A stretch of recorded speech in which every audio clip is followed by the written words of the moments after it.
Hello, hello, hello. Good Woch.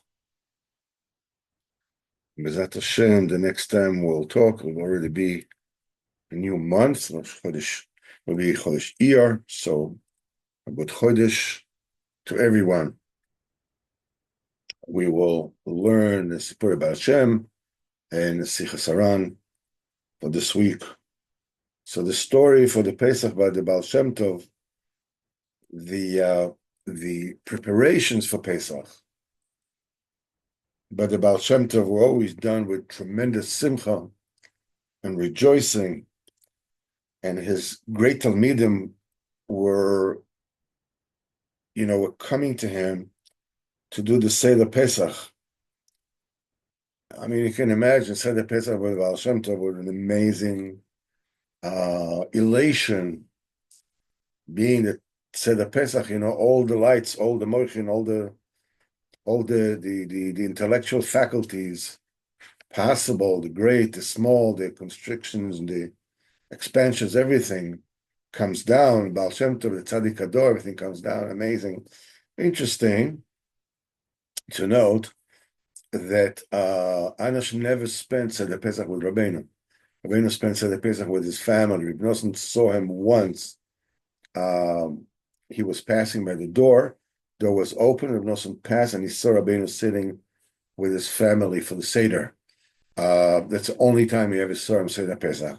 But here we're talking about the beginning, the preparations for the Seder Chag Pesach, Baal Shem Tov. But in the year Taf Kuf Tes Zayin, or Taf Kuf Yud Zayin, this is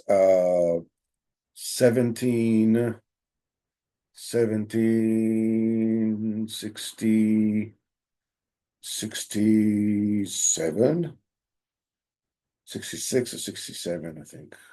67, wait. 57, yeah, 50, I think 57. 1757, 58. The behaving of the Baal Shem Tov was very different.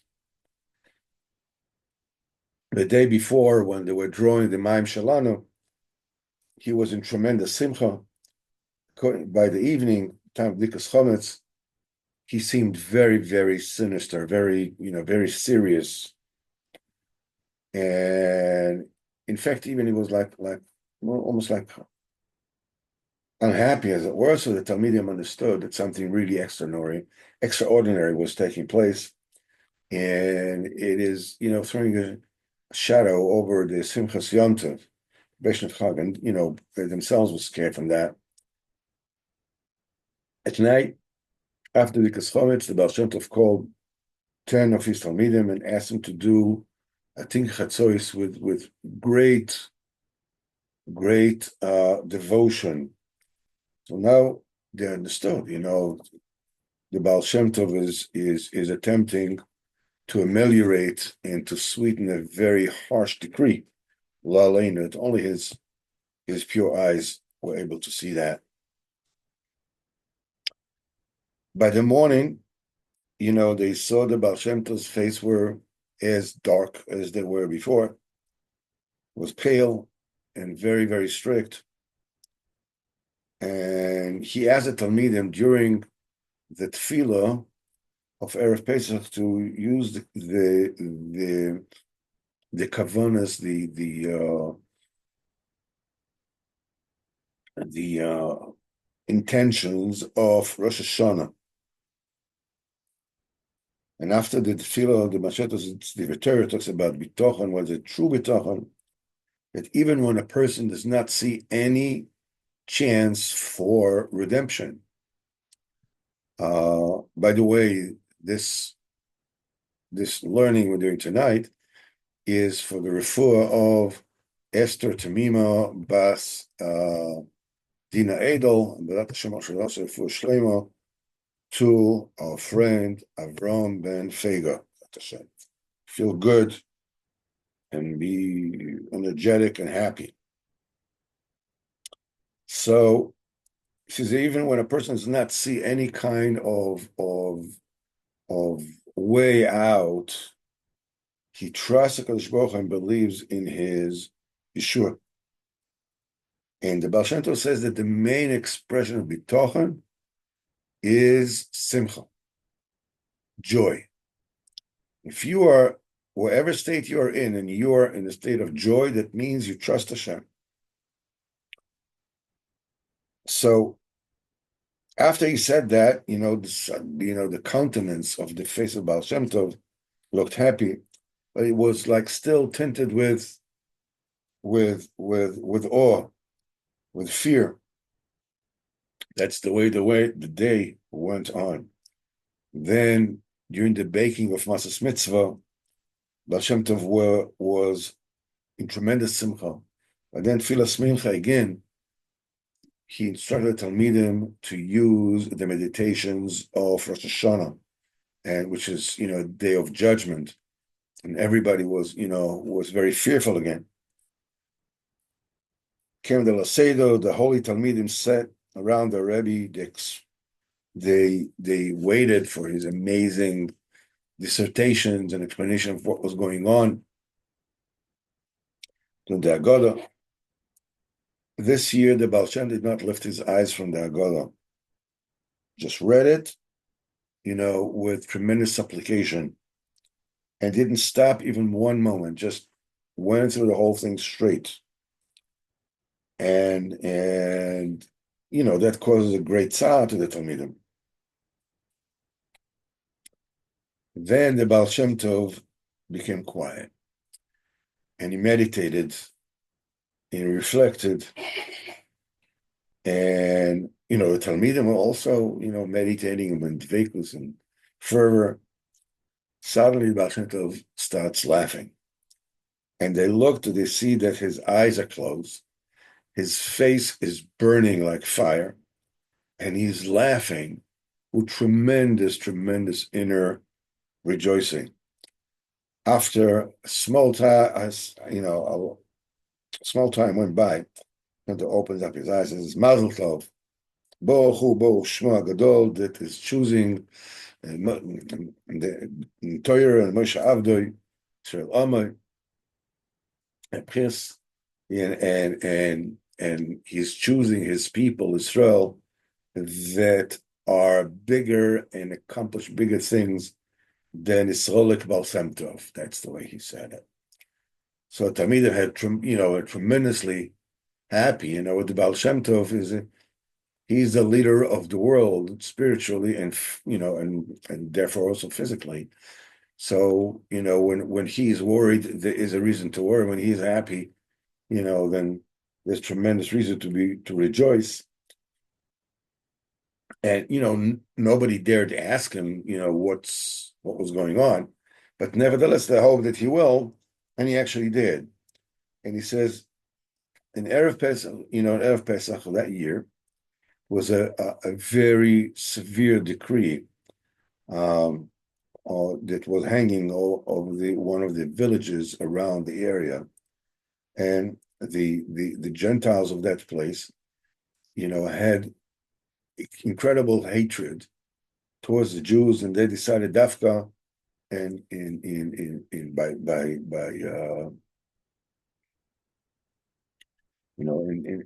at night during the holiday, they decided they are going to Lo Aleinu perform a program against the Jews. He says, when I saw this, I tried to elicit compassion and mercy in the Shemaim, and he says, and I also asked for your help in Tefillah. He says, but whatever it is that we did not help. So I just hanged myself on Midas HaBitochon. I totally threw myself on Avinu Shebashamayim. And when I saw, the horrendous magnitude of the decree, I didn't see any way that I can possibly eradicate it. But as I said, Bitochon requires emunah. Bitochon, in fact, is an expression, the physical manifestation of emunah. In the evening, when we sat to make the Seder, I said, I didn't know myself. I didn't know what to do with myself.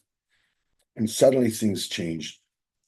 What happened is one of the villages, in that very village, sat a couple that had no children. The man is one of our people is like, middling in Giyas Torah, but very tmimisdik, masim tovim. He's sitting with his wife. He's reading the Agada and told her the story of the trials and tribulations of Am Yisrael in Mitzrayim, but in Russian. So he told her about the Gzera of throwing to the river every firstborn child. This, a husband is telling his wife that they have no children. So the woman started like crying very bitterly. He says, if the Kodesh Baruch Hu would have given me a son, she said, I would deal with it differently. I wouldn't let anybody touch him. I wouldn't treat him, this child, the way the Kodesh Baruch Hu is treating us. So the husband, from his side, justified the verdict of Kodesh Baruch Hu. Says we have to believe that Kodesh Baruch Hu is tzaddik b'chol drochav, as a tzaddik is just and righteous in everything that he does. But the woman continued. He says, where is the midah of compassion? Where's the midah of rachamim? How can a Kodesh Baruch Hu do this with his only child? And says, even if we are still sinning, we're still his children. And that's the way the conversation went back and forth between the husband and the wife.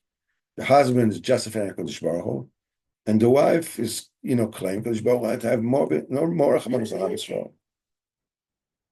After the fourth Kos Revius, the husband couldn't argue anymore. He says, you're right. Kodesh Baruch Hu has to have more rachmanos on Israel. And since they were, drinking wine, there were no grape juice then, they're drinking wine. And they were a little bit, on 4 glasses of wine still, whatever it is. So they got up and they danced, 2 of them. Baal Shem Tov says that at that moment, Mishamayim, they accepted the advocacy of this village woman. And when they went dance, it became a simcha in all the elements and all the upper realms. And I was in tremendous simcha, and obviously the decree was annulled.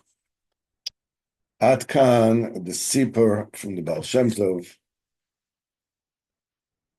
Erev Pesach.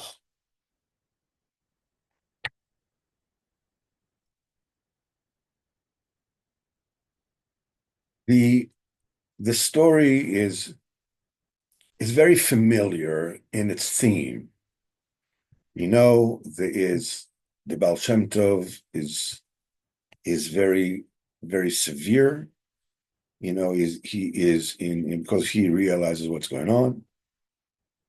There's a great decree, La Aleinu, La Alechem, Am Yisrael, and then a simple Jewish soul does something which supposedly, is nowhere near the kind of heavenly influence that the tzaddik has, and the decree is annulled. The Baal Shem Tov is the tzaddik is simcha. It's a story that you can hear, quite a few times over from the Sipurey Baal Shem Tov. Once this, once that, and there are quite a few points that need to be understood about these particular stories. The first aspect is, of course, the importance of every single thing that you do. As a Jew, you may think, okay, I'm not in a good mood, I'm in that mood or whatever. So, I'll let it slide, maybe it's not important, I don't feel it, maybe I don't feel well, maybe I'm not in a good mood, so, okay. We'll see what tomorrow brings about. And the answer is that what you do is incredibly important. And not only is it incredibly important, but it changes, heavenly verdicts.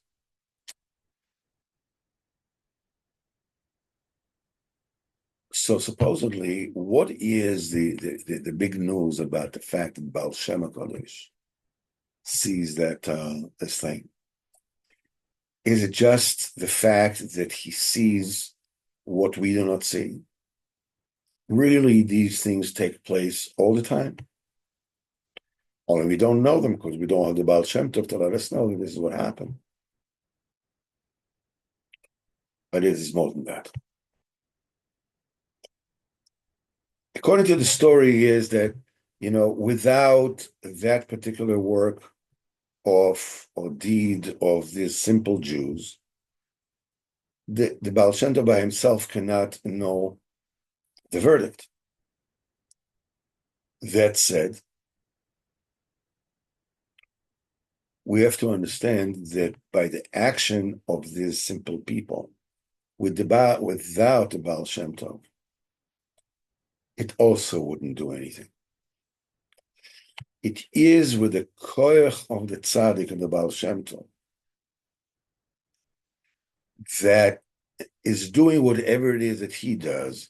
And his Talmidim, you're talking about the Maggid of Misrich, you're talking about the Pinchas of Koretz, you're talking about the Yaakov Yosef of Polno, you're talking about huge tzaddikim that can even come to any kind of comprehension on their simplest action and deed in this world. They do everything that needs to be done. They do everything that they can. And they still cannot tip the scale. What they need is, they need a deed, your deed, of a simple Jew, my deed, of a simple Jew. How does that work?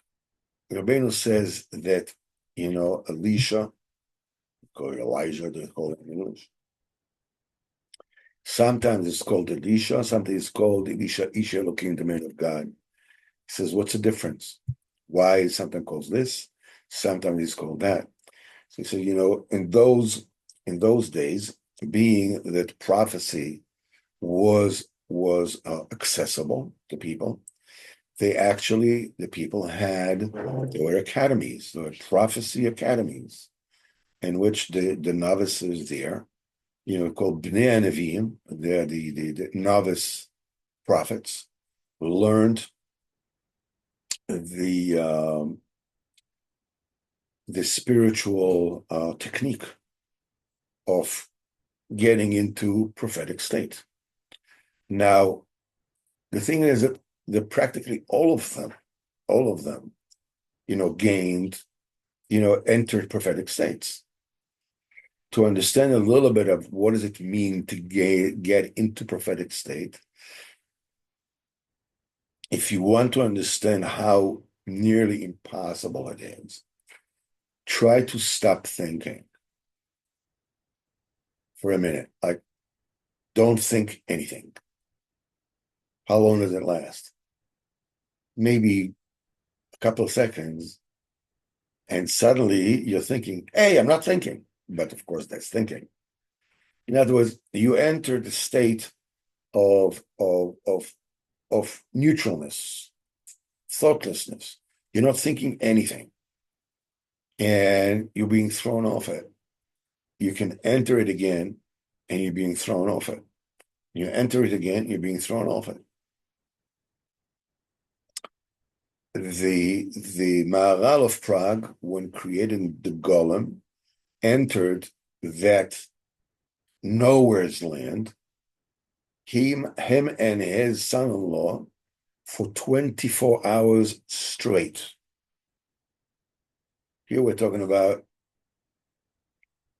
what is it, the 16th century? Nobody is able to do this today, definitely not. Prophetic state requires specific techniques that are actually, they're prescribed very explicitly in the vision of the chariot by Cheskel.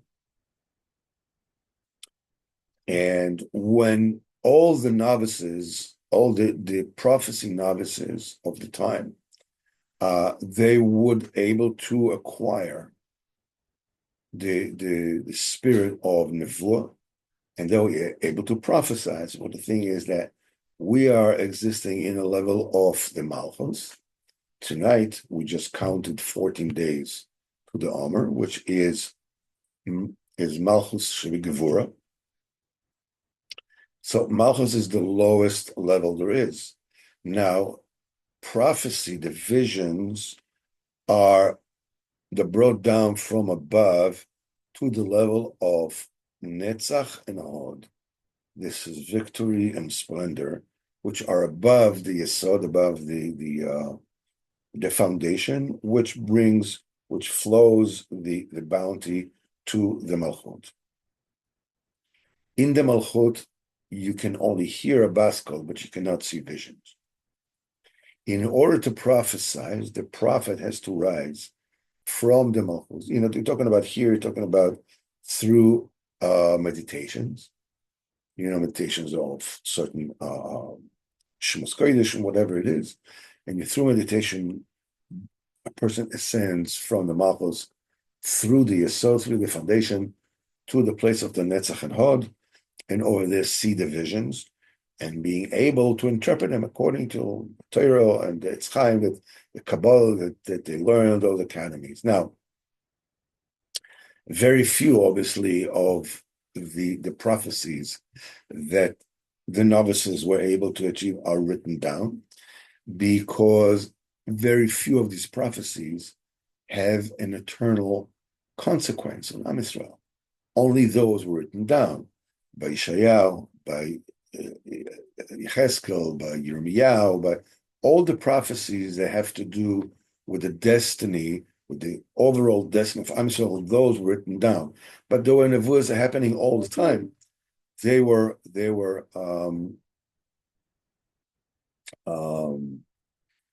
those prophecies that the Nevi'im, that the novices were able to attain, or Nevi'im were able to attain, that didn't have to do with the destiny of Am Yisrael, were never written down.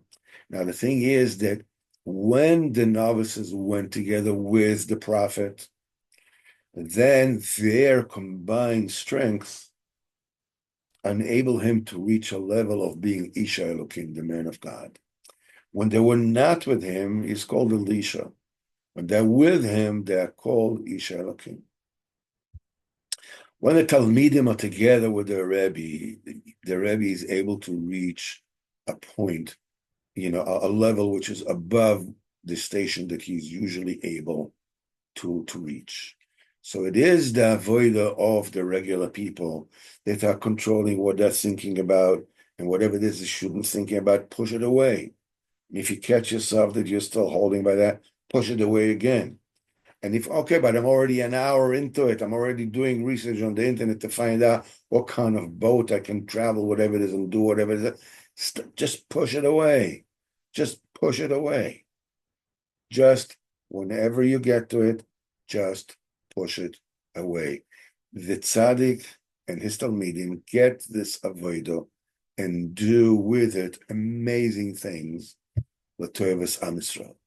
This is what we need to learn today. Let's take a look at Sichos Haran for this week. Okay. Go. Okay, there's a Sicha 271. The Rebbe says, take a look at the shopkeeper. His way is to give people, on advance. People take the products, and he writes down in his book. I don't know if you're, most people today they pay with checks or with a card, but when we were young, you would go to the grocery store, and the grocer would have a page with your family name on it, and you would, as a kid, you would come and you would take whatever, the milk, the bread, or whatever it is, and he would write down, and then at the month, your parents would come, whatever, and they would pay up the bill. So he says this is a way of a grocer, to give an account that he will be paid after a certain amount of time. He says, why shouldn't a person say a few kapitlich of Tehillim, or learn, or do other mitzvahs, so it should be kept by him in a time of need. There'll be time when he'll need it. He'll be able to get his schar in Pa'ula. Why shouldn't you be like a grocer? That gives out on account that you'll get paid later. He says, I didn't hear this, Nosen writes, I didn't hear this sikha from him, Mamash, but from others. But it says, and it seems to be that it was a beautiful sikha that Nosen says, I was not certain to actually hear it. It's an amazing, amazing realization. We live what they call from hand to mouth. We do this, and then all of a sudden there's a tzara, so so we call people, maybe you can daven for me, and we say Tehillim and whatever it is. Rabbeinu says, listen, halt kop a bissel. All this on fun. Prepare it in advance. Say the kapitel Tehillim that will be necessary whenever the need arises. Learn Mishnayos. Learn some Gemara, prepare on the side. Rav Nosson says in the Likutei Halachos, he said every once in a while, it's true that the conduct of Tanesim and fasts, the way it used to be in the olden days, is no longer valid for today. It says because people can't do it. He says, but nevertheless, every once in a while, fast a day. Fast a single day. Rav Nosson says it will reprieve you from unbelievably bitter and painful yisurim. Just every once in a while, make a deposit in your bank account. Baruch Hashem, now comes Iyar, B'ezrat Hashem, we have a chance of doing a Bahab. B'ezrat Hashem, whoever it is that does that, tremendous. Put it in your bank account, make a deposit of some mitzvahs, of some Tehillim, of some Mishnayos, whatever it is that you can, just Shmoyes Tzadikim, just do it, make a deposit. You'll need, in the time of your need, you'll be able to make the withdrawal. I mean, use a debit card, But debit card is only good if you have the credit, if you have the money in the bank. Make a deposit of Tehillim, Mishnayos, mitzvahs, whatever it is that you can. And with this, HaKadosh Baruch Hu, Hashem, will be Mashiach, you and Klal Yisrael and everybody. But Hashem, should all have a fantastic week, and B'ezrat Hashem will have a fantastic month. Yeah, and B'ezrat Hashem will see great Yeshuas. Thank you so very much, and Kol Tuv. Okay.